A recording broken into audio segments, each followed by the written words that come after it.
Bagaimana menyusun trading plan yang baik? Forex trading merupakan salah satu sektor di mana pasar bisa berubah dengan signifikan dalam waktu yang singkat. Pasar sangat dinamis, bahkan pada beberapa kesempatan bisa dikatakan liar. Jika Anda tidak bisa menyesuaikan diri dengan perubahan pasar yang super dinamis itu, Anda akan kewalahan. Untuk mengantisipasinya, Anda memerlukan trading plan yang baik.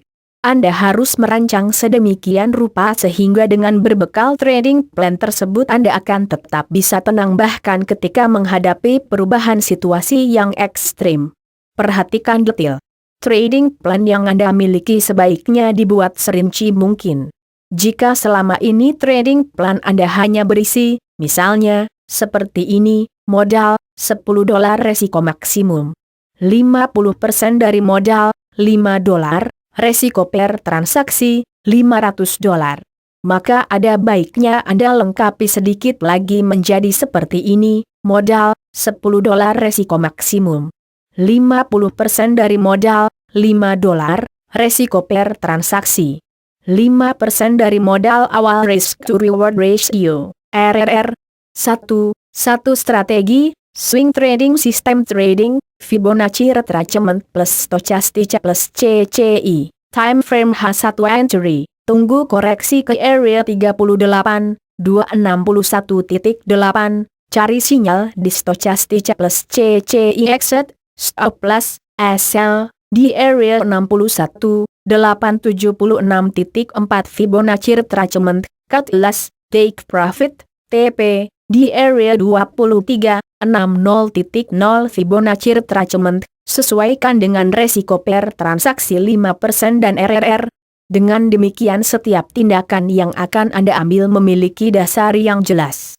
Anda tahu berapa besar resiko yang akan Anda hadapi, berapa besar potensi keuntungan, berapa besar lot yang harus dibuka, hingga apa dasar pengambilan keputusan, buy, sell, atau close posisi.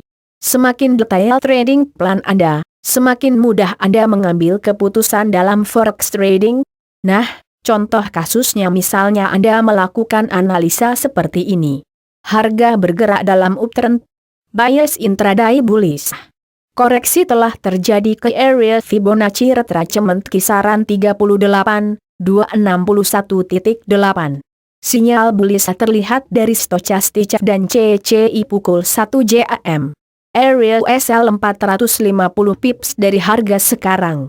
Dengan trading plan yang lebih rinci seperti contoh di atas, Anda tidak perlu berpikir panjang untuk memutuskan membuka posisi buy sebesar 1.1 lot dan memasang SL dan TP sesuai dengan trading plan tersebut. Angka 1.1 lot diperoleh dengan perhitungan tertentu. Silakan baca artikel mengenai position seizing, perhatikan fleksibilitas. Meskipun kita telah menyusun trading plan dengan rinci, bukan berarti trading plan tersebut harus kita jalankan dengan kaku. Disiplin memang perlu, namun di sisi lain fleksibilitas juga perlu. Menjadi fleksibel tidak sama dengan menjadi tidak disiplin. Di sisi lain, disiplin juga tidak berarti kaku.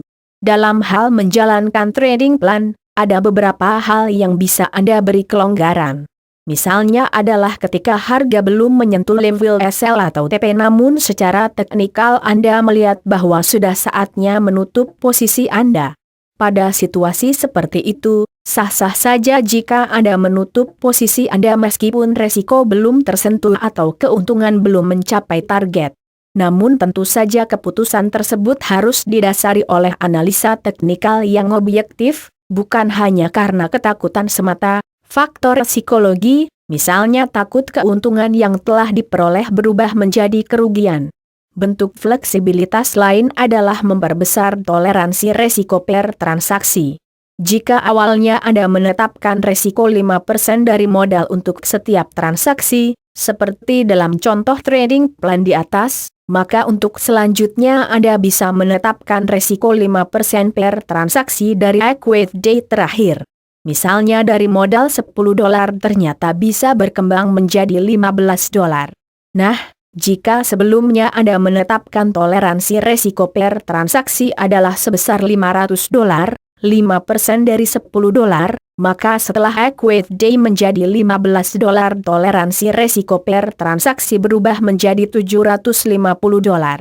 Semua hal itu adalah bentuk-bentuk fleksibilitas yang tidak melanggar kedisiplinan Anda menjalankan trading plan. Backup plan. Ingatlah bahwa kita hanya bisa membuat rencana namun tidak bisa mengatur ke arah mana pasar akan bergerak. Resiko mungkin bisa terjadi dan kerugian mungkin menghampiri Anda setiap saat. Untungnya, trading plan telah memberikan panduan mengenai apa yang harus dilakukan bila mana resiko terjadi. Sebagaimana contoh trading plan di atas, resiko maksimum telah dibatasi sebesar 50% dari modal awal. Pertanyaannya kemudian adalah, bagaimana seandainya Anda benar-benar merugi hingga 50% dari modal awal?